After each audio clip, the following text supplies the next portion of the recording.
మూవీని ఓపెన్ చేస్తే ఒక దట్టమైన అడవిలో ప్రవహిస్తున్న నదిలో ఒకతను నిధి కోసం పడవను తీసుకువెళ్తాడు. తర్వాత ఇతను పడవ దిగి అడవిలోకి వెళ్ళాక అతనికేదో సౌండ్ వినిపిస్తుంది. దాంతో అతను వెంటనే గన్ను తీసుకుని చుట్టూ చూస్తున్నప్పుడు పక్కన అతని దగ్గరున్న చిత్రపటంలోని గుర్తు కనిపిస్తుంది. దాంతో అతను సరైన దారిలోనే వెళ్తున్నానని అలాగే ముందుకు వెళ్ళినప్పుడు గట్టుపై అతనికి అలాంటిదే ఇంకొక గుర్తు కనిపిస్తుంది. అది చూసిన అతను ఆనందంగా ఆత్రంతో ముందుకు వెళ్లేసరికి సడన్ గా అతని కాలు బురదలో కూరుకుపోతుంది. అతను తన కాలును బయటకు లాగుదామనుకున్నప్పుడు సడన్ గా ఏదో వచ్చి అతన్ని చంపేస్తుంది. ఇతను వెతుక్కుంటూ వెళ్లిన నిధి 16వ శతాబ్దానికి చెందినది. ప్రతాప్ ఆదిత్య అనే ఒక రాజు బెంగాల్లోని జెస్సూర్ సింహాసనాన్ని అధిష్ఠించాక ఒక స్వతంత్ర హిందూ రాజ్యాన్ని స్థాపించాలనుకున్నాడు. తర్వాత ఆయన కోరుకున్నట్లుగానే ఆ రాజ్యాన్ని చాలా పెద్దదిగా చేసి నిధులు నిక్షేపాలతో నింపేసుంటాడు. ఆయనకున్న బలమైన సైన్యం వల్ల ఎవరు వచ్చినా ఈజీగా ఓడించేసేవాడు. అలా ఆయన చాలా పవర్ఫుల్ గా మారుంటాడు. ఈ రాజ్యం ఎదుగుదల గురించి విన్న ఆగ్రాలోని అక్బర్ ఈ రాజ్యంలోని సంపదను చేజిక్కించుకోవాలని 1585లో ఈ రాజ్యం పైకి తన సైన్యాన్ని పంపిస్తాడు. ఆ టైంలో యుద్ధం చాలా భయంకరంగా జరుగుతుంది. అయినా ప్రతాపాదిత్య సైన్యం అక్బర్ సైన్యాన్ని ఓడించేస్తారు. ఆ విషయం అక్బర్ కు తెలిసాక ఆయన దిగులుతో ఉండి తర్వాత చనిపోయి ఉంటాడు. ఆ తర్వాత ఆయన కొడుకు జహంగీర్ సింహాసనం ఎక్కాక మళ్లీ ప్రతాపాదిత్య మీదకి యుద్ధానికి తన సైన్యాన్ని పంపిస్తాడు. కానీ ఈ టైంలో యుద్ధం ఎవరు గెలుస్తారో తెలియని పరిస్థితిలో ఉన్నప్పుడు ప్రతాపాదిత్య ఒకవేళ తను ఓడిపోతే సంపద మొత్తం జహంగీర్ తీసుకువెళ్లిపోతాడని తన స్నేహితుడైన చంద్రధర్ ని పిలిచి తన నిధి మొత్తాన్ని ఒక చోట దాచిపెట్టమని చెప్తాడు. దానికి చంద్రధర్ సరేనని సప్తడింగా అనే 7 పడవల్లో నిధిని తీసుకుని వాటితో పాటు వాస్తుశిల్పుల్ని కళాకారుల్ని తీసుకుని సుందర్బన్స్ అడవుల వైపు వెళ్లి ఆ చోటుని ఎవరికీ తెలియనివ్వకుండా చేసి తర్వాత తన అసిస్టెంట్ ని రాజు దగ్గరకు పంపించి రాజుకి ఆ నిధి ఎక్కడుందో చెప్పి వాటిని సొంతం చేసుకోవడానికి అవసరమైన ఒక ఉంగరాన్ని నాణ్యాన్ని ఇప్పించి రాజు కోసం వెయిట్ చేస్తాడు. కానీ ఇక్కడ యుద్ధంలో ప్రతాపాదిత్య ఓడిపోవడంతో జహంగీర్ ఆయన్ని ఆగ్రాకి తీసుకురమ్మని చెప్తాడు. కానీ ఆగ్రాకి వెళ్లే ముందే బెనారస్ లో రాజుకి ఆరోగ్యం బాగలేకపోవడంతో ఒక బెంగాలీ బ్రాహ్మణుడు ఆయనకు కొన్ని రోజులు సేవ చేసి తర్వాత రాజు చనిపోయాక అతనే దహన సంస్కారాలు చేసుంటాడు. దీనివల్ల ప్రతాపాదిత్య నిధి ఎక్కడుందో ఎవరికీ తెలియకుండా ఇది కేవలం కల్పిత కథ అనేలా అయిపోయి ఉంటుంది. ఆ నిధి కోసం వెళ్లే ఇతను చనిపోయాడు. ఈ మూవీ పేరు సప్తడింగార్ గుప్తధన్. Hello heroes, welcome back to the channel stories by గని.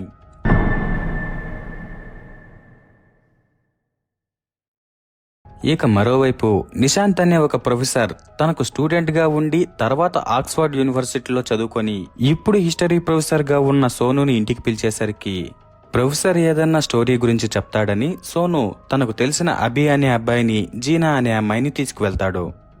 ప్రొఫెసర్ సోనుకి ఒక నాణ్యాన్ని ఉంగరాన్ని ఇచ్చి ఆఖరి రోజుల్లో రాజుకు సేవలు చేసిన బ్రాహ్మణుడు మా పూర్వీకుడే. రాజు చనిపోయేటప్పుడు తనకు సేవలు చేసినందుకు గాను ఆయన ఈ ఉంగరాన్ని నాణ్యాన్ని మా పూర్వీకుడికిచ్చారు. నాకున్న గట్టి నమ్మకం ఏంటంటే ఇవి రెండూ రాజుగారి నిధిని కనిపెట్టే సాధనాలని నేను అనుకుంటున్నాను అని చెప్తాడు. ఆ మాట వినగానే అభి జీనా ఇద్దరూ షాక్ అయిపోతారు. కానీ సోను మాత్రం ప్రొఫెసర్ తో మీరు నిధిని కనిపెట్టాలని నన్ను పిలుచుంటే నేను దానికి సరిపోను, ఎందుకంటే నేనెప్పుడు దురాశతో నిధి కోసం వెతకలేదు అనేసరికి నిశాంత్, నేను కేవలం ఈ నిధి మిస్టరీని సాల్వ్ చేయాలనుకుంటున్నాను, ఎందుకంటే మా పూర్వీకులు మా నాన్నగారు దీని గురించి ఎంతో రీసెర్చ్ చేశారు. నేను కేంబ్రిడ్జ్ యూనివర్సిటీలో చదువుతున్నప్పుడు మా నాన్నగారు ఈ నిధిని దాదాపు కనిపెట్టేశానని ఒక లెటర్ రాశారు. ఆయన ఈ నిధికి సంబంధించిన విషయాలన్నీ ఒక డైరీలో రాసి నేను ఇక్కడికి వచ్చాక ఆ డైరీ ఎక్కడుందో కనిపెట్టే ఒక పేపర్ ని నాకిచ్చి తర్వాత కార్డియాక్ అరెస్ట్ తో చనిపోయారు. కానీ నేను ఆ డైరీ ఎక్కడుందో కనిపెట్టలేకపోయాను అని చెప్పి వాళ్ళ నాన్న ఇచ్చిన పేపర్ ని సోను చేతికిస్తాడు. సోను ఆ పేపర్లోని విషయాన్ని చదివాక అతనికి అర్ధచంద్రాకారం గుర్తు ఉన్న చోట నారాయణ అనే అతను రాసిన బుక్ లో ఆ డైరీ ఉందని అర్థమవుతుంది. తర్వాత ఆ క్లూ ప్రకారం వెతికాక ఒక బుక్ లో నిశాంత్ నాన్న డైరీ కనిపిస్తుంది.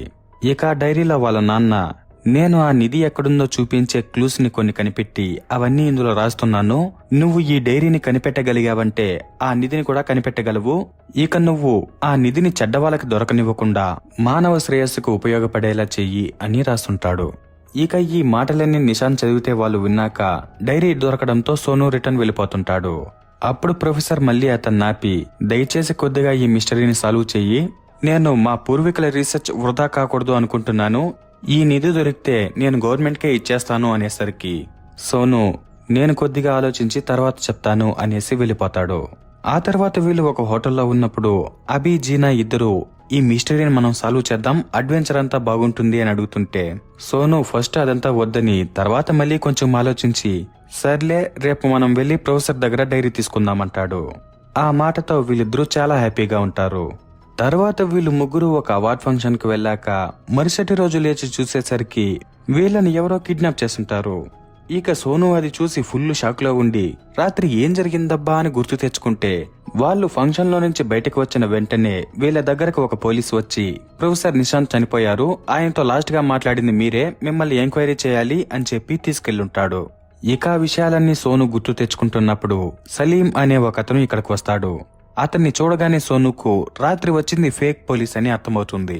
కాకపోతే ప్రొఫెసర్ నిశాంత్ని మాత్రం నిజంగానే గన్తో ఎవరో కాల్చి చంపేస్తుంటారు. ఇక ఆయనతో ఆఖరిగా మాట్లాడింది సోను అవడంతో పోలీసులు సోను కోసం వెతుకుతుంటారు. ఇంకా ఈ న్యూస్ ఫుల్ వైరల్ అయిపోయి అందరూ దీని గురించే మాట్లాడుకుంటూ ఉంటారు. ఇక ఆ విషయాలన్నీ సలీం సోనుకు అబీకి జినాకు చూపించాక వీళ్ళ ముగ్గురికి మైండ్ బ్లాక్ అయిపోతుంది. నిజానికి సలీం వాళ్ళు ప్రొఫెసర్ నిశాంత్ని చంపేసి అతని దగ్గరున్న నిధికి సంబంధించిన డైరీని వస్తువుల్ని తీసుకొని ఆ నిధిని కనిపెట్టడం కోసం సోనును కిడ్నాప్ చేస్తుంటారు. ఎందుకంటే ఇలాంటి నిధులు కనిపెట్టడంలో సోను ఫేమస్ కాబట్టి. ఇక సలీం అతని బాస్కు ఫోన్ చేసి సోను చేతికిచ్చేసరికి వాళ్ళ బాస్ సోనుతో నిధికి సంబంధించిన క్లూస్ అన్ని ఆ డైరీలోనే ఉన్నాయి, రేపు సాయంత్రం లోపల ఆ నిధిని కనిపెట్టి మాకు ఇచ్చేయి, మిమ్మల్ని ప్రాణాలతో వదిలేస్తాను లేదంటే చంపేస్తాను అని బెదిరిస్తాడు. దాంతో సోను వేరే దారి లేక వీళ్ల కోసం నిధిని కనిపెట్టడానికి ఒప్పుకుంటాడు. ఇక నిధిని కనిపెట్టడానికి ఒప్పుకున్నాడు కానీ దాంట్లో ఉన్న క్లూస్ ని క్యాచ్ చేయడం అంత ఈజీ కాదు. అందులో మొత్తం 3 క్లూస్ ఉంటాయి. ఇక మొదటి క్లూలోని మొదటి భాగం చూస్తే సంగ్రామపూర్ అనే ఒక చోట అలిగిన కోపంగా ఉన్న దేవత విగ్రహం ఉంది అని ఉంటుంది. ఇక సోను ఆ గుడి ఎక్కడుందబ్బా అని ఆలోచిస్తుంటే కిడ్నాపర్లలో పాండు అనే ఒకతను ఈ అడవిలో ఒక చోట గుడి ఉందని చెప్తాడు. దాంతో సోను అయితే అదే గుడి అయి ఉంటుందని దాన్ని వెతుక్కుంటూ వెళ్తారు. ఆ టైంలో మరోవైపు పోలీసులు కూడా సోను కోసం వీళ్ళు వెళ్తున్న వైపే వస్తుంటారు. ఇక సోను వాళ్ళేమో పాండు చెప్పిన గుడి దగ్గరికి వెళ్తే అక్కడ గుడి కనిపిస్తుంది కానీ అక్కడున్న విగ్రహం దేవతది కాదు. దాంతో వీళ్ళు మరి దేవత ఎక్కడబ్బా అని చూస్తున్నప్పుడు పాండు తగిలించుకున్న బ్యాగు ఆ విగ్రహానికి దగ్గరగా వెళ్తుంటుంది. అది చూసి వీళ్ళందరూ షాక్ అవుతుంటే సోను విగ్రహం కడుపు దగ్గర చూస్తాడు. అక్కడ ఒక కాయిన్ని పెట్టే ప్లేస్ ఉన్నట్టుంటుంది. దాంతో అతను బ్యాగులో కాయిన్ ఉందా అని అడిగితే పాండు ఉందంటాడు. అప్పుడు సోను కాయిన్ని బయటికి తీసి చూశాక అది బంగారు పూత పూసిన ఒక మ్యాగ్నెట్ అని అర్థమవుతుంది. ఇక ఈ మ్యాగ్నెట్ ని విగ్రహం లోపల ఉన్న మ్యాగ్నెట్ లాగుతుంటుంది. ఇక సోను ఈ విషయాన్ని కూడా అర్థం చేసుకుని ఆ విగ్రహానికి నాణ్యాన్ని పెట్టేసరికి అక్కడ ఒక సీక్రెట్ డోర్ ఓపెన్ అవుతుంది. ఇక దాన్ని వాళ్ళందరూ ఆశ్చర్యంగా చూస్తూ లోపలికి వెళ్తే లోపల ఒక అండర్ గ్రౌండ్ టెంపుల్ ఉంటుంది. ఇక అక్కడ వీళ్ళకి దేవత విగ్రహం కనిపిస్తుంది. కానీ విగ్రహానికి పక్కన కొన్ని సింహాల బొమ్మలు, వాటి నోట్లో విచిత్రంగా సోలాలు, మరోపక్క నీళ్లు కారడం, ఇంకా దేవతకి వీళ్ళకి మధ్యన కిందన పాము గుర్తులతో అచ్చులు కనిపిస్తాయి. ఇక అదంతా చూస్తూ సోను మొదటి క్లూలోని రెండో భాగాన్ని గుర్తు తెచ్చుకుంటుంటే ఆత్రంగా ఒకడు ముందరకు వెళ్లి అప్పుడు సడన్ గా సింహాల నోట్లలో నుంచి పక్క నుంచి కొన్ని సోలాలు వచ్చి అతన్ని చంపేస్తాయి. ఇంకా అవి ఆగకుండా ముందుకి వెనక్కి కదులుతూనే ఉంటాయి. ఇక అప్పుడు సోను మొదటి క్లూలోని రెండో భాగాన్ని గుర్తు తెచ్చుకుంటాడు. అదేంటంటే అక్కడ అజాగ్రత్తగా ఉంటే ప్రమాదం, చీకటి నిన్ను ముంచెత్తుతాయి, ఓ రాజా అక్కడ నువ్వు చేయాల్సింది యుద్ధం కాదు, దేవత దగ్గర క్షమాపణ అడగడం అని ఉంటుంది. అప్పుడు సోను ఒక దేవత అలిగిందంటే మనం క్షమాపణ పనుకునే కదా అడుగుతామని ఆలోచించి తర్వాత పాక్కుంటూ దేవత దగ్గరికి వెళ్లి అక్కడ ఒక పాము గుర్తు పైకి వచ్చుంటే దాన్ని కిందికి నొక్కుతాడు. దాంతో శూలాలు కదలడం ఆగిపోతాయి. ఇక మొదటి క్లూలోని మూడవ భాగం ఏంటంటే శిరస్సుకు ఆభరణాన్ని ధరించి మొక్కితే నీకు సూర్యుడు లాంటి మంచి రోజులు వస్తాయి, నీ కోరిక నెరవేరుతుంది అని ఉంటుంది. అప్పుడు సోను కొద్దిగా ఆలోచించి కిందనున్న విగ్రహం తలను తుడిచేసరికి అక్కడ ఒక రత్నం కనిపిస్తుంది. అప్పుడు సూర్యకిరణాలు ఆ రత్నంపై పడి దేవత దగ్గరున్న మూడో దీపంపై పడతాయి.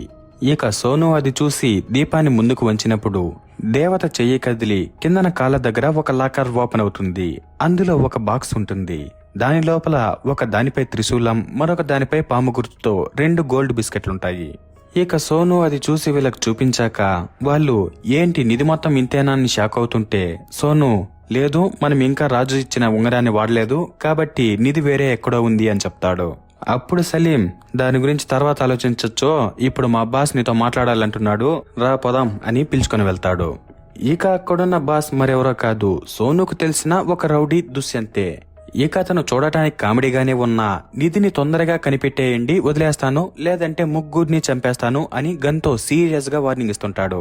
తర్వాత ఇతను వీళ్ళ కళ్ళకు గంతలు కట్టి ఒక చోటికి తీసుకువెళ్లి ఒక రూమ్ లో పెట్టాక వీళ్ళకి పాండేని కాపలా పెట్టి మిగిలిన వాళ్ళందరినీ పిలుచుకొని భోజనం తినేదానికి వెళ్తాడు.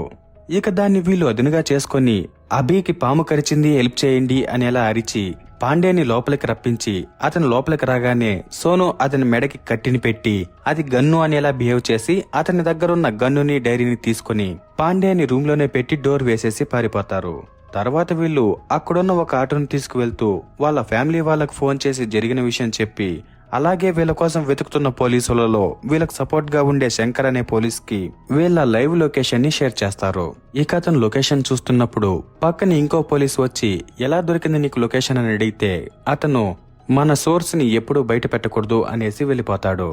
ఇక మరోవైపు వాళ్ళు తప్పించుకున్న విషయం పాండే దుష్యంత్కి ఫోన్ చేసి చెప్పేసరికి దుష్యంత్ ఇక్కడికి వచ్చి ఇతను నరిచి తర్వాత సోను వాళ్ళు అక్కడున్న ఆటోలోనే వెళ్లారు కాబట్టి వాళ్ళు రోడ్డు మీదే వెళ్ళుంటారని వాళ్ళని ఫాలో చేసుకుంటూ వెళ్తారు. అలా రాత్రి పోతుంది. ఆ టైంలో సోను వాళ్ళు అడవిలోని గిరిజనులు దేవుడికి పూజ చేస్తుంటే రాత్రికి ఉండడానికి అక్కడికి వెళ్తారు. కానీ వీళ్ళ వెనకాలే దుష్యంత్ వాళ్ళు కూడా వెళ్లేసరికి సోను వాళ్ళు ఏం చేయాలో తెలియని టెన్షన్ లో ఉంటారు.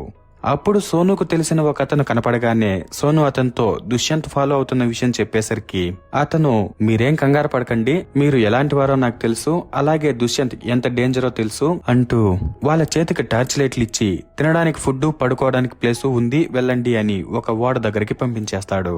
ఇక వీళ్ళు అలా వెళ్ళగానే దుష్యంత్ ఇక్కడికి వచ్చి ఇద్దరు అబ్బాయిలు ఒక అమ్మాయిని ఎవరైనా చూసారా అని అడుగుతుంటే ఒక అతను మందు తాగేసి ఫుల్ మత్తులో మీరు వెతుకుతున్న వాళ్ళు ఇటువైపే వెళ్లారని దారిని చూపిస్తాడు. దాంతో వీళ్ళు వాళ్ళని పట్టుకుందామని వాళ్ళ వెనకాలే వెళ్తారు. కానీ ఆ టైంకి ఓడ దూరంగా వెళ్లిపోయేసరికి వీళ్ళు ఏం చేయలేక గమ్మునుండిపోతారు. ఇక సోను వాళ్ళు నిమ్మలంగా భోజనం తిన్నాక రిటర్న్ ఇంటికి వెళ్ళిపోదామనుకుంటారు. కానీ ఈ నిధి కోసం మళ్లీ దుష్యంత్ బ్లాక్ మెయిల్ చేయొచ్చని అంత దూరం రానివ్వకుండా మనమే డైరెక్ట్ గా నిధిని కనిపెట్టి గవర్నమెంట్ కి హ్యాండ్ ఓవర్ చేద్దామని ఫిక్స్ అవుతారు. దాంతో డైరీలో ఉన్న రెండో క్లూని చూస్తే అక్కడ లాంగిట్యూడ్, లాటిట్యూడ్ కి సంబంధించిన డిగ్రీస్ ఉంటాయి. పూర్వం వాటిని నక్షత్రాలను చూసి మార్కింగ్ చేసేవాళ్ళు. ఇక ఎన్ని శతాబ్దాలు కలిసినా వాటి మార్కింగ్ మాత్రం మారదు కాబట్టి ఇప్పుడు వాళ్ళు ఆ ప్లేస్ ఎక్కడుందా అని మ్యాప్ లో సెర్చ్ చేసి తర్వాత రోజు తోడుగా కొంతమందిని పిలుచుకుని వెళ్తారు. ఆ టైంలో వాళ్ళు తల వెనక మాస్కులు వేసుకుని వెళ్తుంటారు. దానికి కారణం అక్కడ పులులు తిరుగుతుంటాయని. ఇక దారి చూపించే వాళ్ళు కొంత దూరమే వచ్చి ఇంకా లోపలికి వెళ్లడం చాలా డేంజర్ కాబట్టి మేం రాలేము అని చెప్పేసి రిటర్న్ వెళ్ళిపోతారు. దాంతో వీళ్ళు సర్లే మనమే వెళ్దామని ముందుకు వచ్చినప్పుడు స్టార్టింగ్ లో ఒక అతనికి కనిపించిన 2 పాము గుర్తులు వీళ్లకు కూడా కనిపిస్తాయి. అవి చూశాక వీళ్ళు మనం సరైన దారిలోనే వెళ్తున్నాం అనుకుంటూ ముందుకు వెళ్తున్నప్పుడు సడన్ గా అడవిలో కొంతమంది వీళ్ళని పట్టుకుంటారు. ఇక వాళ్ళు అడవి మనుషుల్లా కాకుండా అలాగని మామూలు మనుషుల్లా కూడా కాకుండా డిఫరెంట్ గా ఉంటారు. అది చూసి వీళ్ళు ఫుల్ కన్ఫ్యూజన్ తో వెళ్తే అక్కడ వీళ్ళకి వాళ్ళ నాయకుడు చంద్రపతి కనిపించి అతని పేరు చెప్పి మీకు ఈ చోటు ఎలా తెలిసింది అని అడిగితే సోను ప్రొఫెసర్ నిశాంత్ నాన్న డియాబినాథ్ డైరీలో ఈ చోటు గురించి ఉంది, దాన్నే ఫాలో చేసుకుంటూ వచ్చాము అంటాడు. ఆ మాట వినగానే అతను అందుకే మేము ఇక్కడికి వచ్చిన వాళ్ళని ఎవరిని ప్రాణాలతో వదలము, డియాబినాథ్ పూర్వీకులు ఒకప్పుడు ప్రతాపాదిత్య రాజుకు సేవ చేశారని వదిలేశాము అని అరిచేసరికి సోనుకి ఈయన పేరు చంద్రపతి కాబట్టి వీళ్ళు చంద్రధర్ వారసులయ్యుంటారని అర్థమయ్యి మీరు ఇన్ని సంవత్సరాలు ఇక్కడే ఉన్నారా అని అడిగితే అతను నాతో రండి అని లోపల దేవతకు పూజ చేసే ఒక చోటుకు తీసుకువెళ్లి మా పూర్వీకులు నిధిని దాచడానికి వచ్చినప్పుడు అది వర్షాకాలం అవడంతో రిటర్న్ వెళ్లేటప్పుడు పడవలు మునిగిపోయాయి, దాంతో బయటకు వెళ్లలేక తర్వాత బయట ప్రపంచం వద్దని ఇక్కడే ఉండిపోయాము అంటాడు. అప్పుడు సోను మహారాజు చనిపోయారు కదా, మరి ఈ నిధిని కనిపెట్టి అవసరమైన వాళ్లకు సాయం చేయొచ్చు కదా అని అడిగితే అతను ఈ నిధి మాకు మాత్రమే సొంతం అని పక్కనున్న ఒక శూలాన్ని లాగేసరికి వీళ్ల కాళ్ల కింద ఒక డోర్ ఓపెన్ అయ్యి వీళ్ళు ఒక ఉచ్చులో పడిపోతారు. ఇక వాళ్ళ నిధిని వాడుకోలేనప్పుడు దాచిపెట్టి ఏం చేస్తారో నాకైతే అర్థం కాలేదు. ప్రస్తుతానికి ఆ విషయాన్ని పక్కన పెడితే సోను వాళ్ళు కిందన పడిన చోట చాలా మందివి అస్థిపంజరాలుంటాయి. అందులో పడిన వాళ్ళందరినీ పులులు చంపేస్తుంటాయి. ఇక వీళ్ళని చంపడానికి కూడా ఒక పులి వచ్చేసరికి వీళ్ళు భయంతో వణుకుతూ పారిపోవడానికి ఏదైనా దారి ఉందేమో అని చూస్తున్నప్పుడు సోను చేతికి ఒక లివర్ తగులుతుంది. ఇక సోను అది చూసి ఆ ప్లేస్ అంతా గమనించగానే ఆ లివర్ ఒక ఐరన్ గేట్ అని అర్థం చేసుకుని దాన్ని లాగేస్తాడు. అప్పుడు పైనుంచి ఒక గేటు పడుతుంది. దాంతో పులి లోపలికి రాలేక వెళ్లిపోతుంది. తర్వాత వీళ్ళు బయట ఎలా పడాలబ్బా అని చూస్తున్నప్పుడు అక్కడ వీళ్ళకి నిధికి సంబంధించిన మూడవ క్లూ చాలా వివరంగా కనిపిస్తుంది. అది చూడగానే హ్యాపీగా వీళ్ళు ఫోన్లో ఫోటో తీసుకుని ఈజీగా కనిపెడదామనుకుంటారు. కానీ ఫోన్లో ఛార్జింగ్ అయిపోయి ఉంటుంది. ఇంకా అక్కడ ఉన్నదాన్ని రాసుకోవడానికి ఏవీ లేకపోవడంతో వీళ్ళు సర్లేనని కొద్దిగా గుర్తు పెట్టుకుని తర్వాత అక్కడి నుంచి బయటపడడానికి వేరే క్లూస్ ఏమైనా దొరుకుతాయేమోనని వెతుకుతారు. అప్పుడు వీళ్ళకి గోలోని సింహం బొమ్మలన్నీ ఒకలాగుంటే ఒక సింహం మాత్రం డిఫరెంట్ గా కనిపిస్తుంది. అది చూసి వీళ్ళు కొద్దిగా భయంగా దాన్ని అట్లా ఇట్లా తిప్పేసరికి పక్కనే ఒక గేట్ ఓపెన్ అవుతుంది. దాంతో వీళ్ళు హ్యాపీగా అందులో నుంచి బయటకు వచ్చి తర్వాత నిధిని కనిపెట్టే చోటుకి ఒక పడవలో వెళ్తున్నప్పుడు సడన్ గా కొంతమంది నక్సలైట్లు చుట్టుముడతారు. దాంతో వీళ్ళ పరిస్థితి పెనం మీద నుంచి పొయ్యిలో పడ్డట్టయిపోతుంది. ఇక ఆ నక్సలైట్లేమో దుష్యంత్ కోసం కూడా పనిచేస్తారు. అందువల్ల వీళ్ళు సోను వాళ్ళని దుష్యంత్ కి అప్పగిచ్చేస్తారు. ఇక దుష్యంత్ ఏమో మళ్లీ వాళ్ళని రేపు నిధి కనిపెట్టలేదంటే మిమ్మల్ని అందరినీ లేపేస్తానని బెదిరించాక ఆ తర్వాత వీళ్ళు అలాగే నిధి కోసం నడుచుకుంటూ వెళ్తారు. తర్వాత రాత్రి అయిపోవడంతో సోను వాళ్ళు పడుకుని తెల్లారితో వెళ్దామంటారు. కానీ దుష్యంత్ అదంతా జరగని పని అని రాత్రిలోనే పిలుచుకుని వెళ్తాడు. ఇక వాళ్ళు దాదాపు తెల్లవారయ్యే వరకు నిధికి సంబంధించిన విగ్రహాలను ఫాలో చేసుకుంటూ ఫైనల్ గా నిధి ఉన్న ప్లేస్ లోకి వెళ్తారు. ఇక అక్కడ 3 విగ్రహాలు ముందర కొన్ని పాముల్లాంటి గుర్తులున్న బొమ్మలు ఉంటాయి. అది చూసిన సోను మూడవ క్లూలోని మొదటి భాగమైన మొదట సూర్యకిరణాలు మీకు దారిని చూపిస్తాయి అనే భాగాన్ని గుర్తు తెచ్చుకొని అదేంతో అర్థం కాకుండా టెన్షన్ పడుతుంటే సడన్ గా అక్కడికి సోనును కిడ్నాప్ చేపించిన గ్యాంగ్ యొక్క మెయిన్ బాస్ వస్తాడు. అతను మరెవరో కాదు, ప్రొఫెసర్ నిశాంత్. అతన్ని చూడగానే వీళ్ళకి ఫీజులు ఎగిరిపోతాయి. కాకపోతే సోనుకు మాత్రం ఫోన్లో మాట్లాడినప్పుడు ఆ వాయిస్ ప్రొఫెసర్దే అనిపించుంటుంది. కానీ పోలీసులు ప్రొఫెసర్ నిశాంత్ ని సోనునే చంపేసుంటాడని వెతుకుతున్నారు కాబట్టి సోను ప్రొఫెసర్ నిశాంత్ నిజంగానే చనిపోయాడని నమ్మేసుంటాడు. కానీ సోనుకి ప్రొఫెసర్ ఇలా ఎందుకు చేశాడో అర్థం కాక ఆయన్ని ఇదంతా ఎందుకని అడిగితే అతను నేను ఈ నిధిని గవర్నమెంట్ కి ఇస్తానని ఊరికే చెప్పాను. నిజానికి నేను కేంబ్రిడ్జ్ యూనివర్సిటీలో ఉన్నప్పుడు మా నాన్న నుంచి లెటర్ రాగానే ఈ నిధిని సొంతం చేసుకోవాలని వచ్చేసాను. కానీ ఆయన డైరీని దాచిపెట్టి నేను ఫస్ట్ ఇది కనిపెట్టగలిగితే నిధిని కనిపెట్టే అర్హత నాకు వచ్చినట్టే అని ఆయన ఆలోచించుకొని డైరీకి సంబంధించిన క్లూస్ ఉన్న ఒక లెటర్ ని మాత్రం ఇచ్చేసి కార్డియాక్ అరెస్ట్ తో చచ్చిపోయాడు. నేను అప్పటి నుంచి ఆ క్లూని క్రాక్ చేస్తూనే ఉన్నాను. ఇంకా మా నాన్న వదిలిన కొన్ని పేపర్లను బట్టి నిధిని కనిపెట్టడానికి చాలా మందిని చాలా వైపులకు పంపించాను. కానీ ఒక్కరు కూడా ప్రాణాలతో తిరిగి రాలేదు. అప్పుడే నీ గురించి నాకు అర్థమయ్యి నిన్ను ఇంటికి రప్పించాను అని చెప్తాడు. ఇక ఆ టైంలో సోను తర్వాత రోజు ఆలోచించి చెప్తాను అన్నాడు కాబట్టి సోను ఈ నిధి గురించి గవర్నమెంట్ కి చెప్పేస్తాడేమో, తనకు నిధి దొరకకుండా పోతుందేమోనని ఆత్రంతో ప్రొఫెసర్ మరుసటి రోజు వరకు కూడా వెయిట్ చేయకుండా తనను చంపేసి డైరీని తీసుకువెళ్లినట్టు ఒక డ్రామాని క్రియేట్ చేసి తర్వాత వీళ్ళని కిడ్నాప్ చేపించుంటాడు. కాకపోతే సోను కొద్దిగా తెలివైనవాడు కాబట్టి ఇదంతా అబద్ధమని కనిపెట్టేసి ఈ నిధి గురించి తన గురించి పోలీసులకు ఏమైనా చెప్పేస్తాడేమోనని నిజంగానే చనిపోయినట్టు ప్రతి ఒక్కరిని నమ్మించుంటాడు. ఎందుకంటే అప్పుడే కదా సోను డైరెక్ట్ గా ఎవరి దగ్గర హెల్ప్ తీసుకోలేడు అని. ఇక ఫైనల్ గా ఇప్పుడు నిధి ఉన్న ప్లేస్ ని సోను కనిపెట్టేయడంతో నిశాంత్ ఆత్రం తట్టుకోలేక వీళ్ల ముందుకు వచ్చేశాడు. ఇక ఈ విషయాలన్నీ ఫైనల్ గా అందరూ మాట్లాడుకుని అర్థం చేసుకున్నాక కొద్దిసేపటికి సూర్యుడు ఉదయిస్తాడు. అప్పుడు మధ్యలో ఉన్న విగ్రహంపై సూర్యకిరణాలు పడి అందులో ఉన్న రత్నం ప్రకాశవంతంగా వెలుగుతూ ముందర ఉన్న ఒక పాము గుర్తుపై పడుతుంది. ఇక మూడవ క్లూలోని మొదటి భాగం ప్రకారం మొదటి సూర్యకిరణాలు మీకు దారిని చూపిస్తాయి అని ఉంది కాబట్టి సోను ఆ కిరణాలు పడిన పాము గుర్తుని ముందుకు జరుపుతాడు. అప్పుడు ఆ విగ్రహాల దగ్గర ఒక డోర్ ఓపెన్ అవుతుంది. అది చూడగానే నిశాంత్ ఆత్రంతో తన మనుషులను దానిలోకి వెళ్లమని చెప్పి అలాగే సోను వాళ్ళని ఎక్కడికి పారిపోవనివ్వకుండా పట్టుకోండి అని చెప్తాడు. ఆ టైంలో దుష్యంత్ నేను లోపలికి వెళ్తాను అంటుంటే సోను నాకేదో డౌట్ గా ఉంది ఉండు అని పట్టుకుంటాడు. అప్పుడు డోర్ లోపలికి వెళ్లిన సలీం ఇంకొక అతను ఇద్దరు పొరపాటున మెట్ల మీద ఉన్న పాము గుర్తులను తొక్కేసరికి ఉచ్చులు యాక్టివేట్ అయ్యి డోర్ మూసుకుపోయి ఇద్దరూ చనిపోతారు. అది చూసి అందరూ షాక్ లో ఉంటే సోను మాత్రం ఈ నిధి దాచడానికి వచ్చిన కాలం వర్షాకాలం కదా, కాబట్టి ఆ టైంలో సూర్యుని వెలుగు దిశ మారుతుంది కదా అని అర్థం చేసుకుని పక్కనున్న ఇంకో పాము గుర్తుని తిప్పుతాడు. అప్పుడు నిధికి సంబంధించిన డోర్ ఓపెన్ అవుతుంది. అది చూసిన దుష్యంత్ అప్పుడేగా నన్నెందుకు కాపాడావు అని అడిగితే సోను నిశాంత్ వైపు చూసి స్నేహితుడు అని చెప్పి మోసం చేసేవాడి కంటే తెలిసిన శత్రువు ఎంతో మేలు కదా, అందుకే నిన్ను కాపాడాను అంటాడు. అప్పుడు నిశాంత్ ఈ సోదంతా నిలిపేసి ముందు నువ్వు డోర్ లోపలికి పద అనేసరికి సోను సరేనని లైట్ తీసుకుని కిందికి వెళ్తాడు. ఆ టైంలో మరోవైపు వీళ్ళు వెళ్లిన దారిని కొంతమంది పోలీసులకు చెప్పడంతో వాళ్ళు కూడా వీళ్ళ వెనకాలే వస్తుంటారు. ఇక సోను వాళ్ళు లోపలికి వెళ్ళగానే చుట్టూ ఐరన్ తో చేసిన గోడలతో ఒక ఛాంబర్ కనిపిస్తుంది. అలాగే అక్కడ ఫస్ట్ లో వీళ్ళకు దొరికిన త్రిశూలం పాము గుర్తులు ఉన్న బంగారు అచ్చులు పెట్టే ప్లేస్ కనిపిస్తుంది. కానీ అవి ఏవి ఎటువైపు పెట్టాలో అర్థం కాదు. అప్పుడు సోను 3వ క్లూలోని 2వ భాగం ప్రకారం మహాశివుడు తన కూతురు కోసం యుద్ధం చేశాడు అనేలా ఉంటే సోను ఆ క్లూని కొంచెం ఆలోచించి మహాశివుడు యుద్ధం చేసేటప్పుడు త్రిశూలంతోనే యుద్ధం చేస్తాడు కాబట్టి ఇక ఆ త్రిశూలాన్ని కుడి చేత్తోనే ఆయన పట్టుకుంటాడు కాబట్టి త్రిశూలం ముద్ర ఉన్న అచ్చుని కుడివైపు, పాము అచ్చు ఉన్న ముద్రని ఎడంవైపు పెడతాడు. ఇక ఈ రెండూ కూడా మ్యాగ్నెట్లే. ఇక వీటిని ఉంచగానే పక్కనే ఇంకొక డోర్ ఓపెన్ అవుతుంది. ఇక ఆ డోర్ లోపల ఒక పెద్ద గుహ లాంటిది ఉంటుంది. ఇక సోను అక్కడికి వెళ్లి నెక్స్ట్ ఏ ఉచ్చు ఉంటుందో అని ఆలోచిస్తున్నప్పుడు నిశాంత్ ఇంకా ఎంతసేపులని తన మనిషిని అక్కడున్న మెట్ల ద్వారా ముందుకు వెళ్ళమంటాడు. అప్పుడు అతను కొంత దూరం వెళ్ళాక ఒక రాయిలో నుంచి విషం పూసిన సూది అతని కాలికి గుచ్చుకొని అతను అక్కడికక్కడే చచ్చిపోతాడు. ఇక ఇక్కడ ఎటువంటి క్లూసు ఉండవు.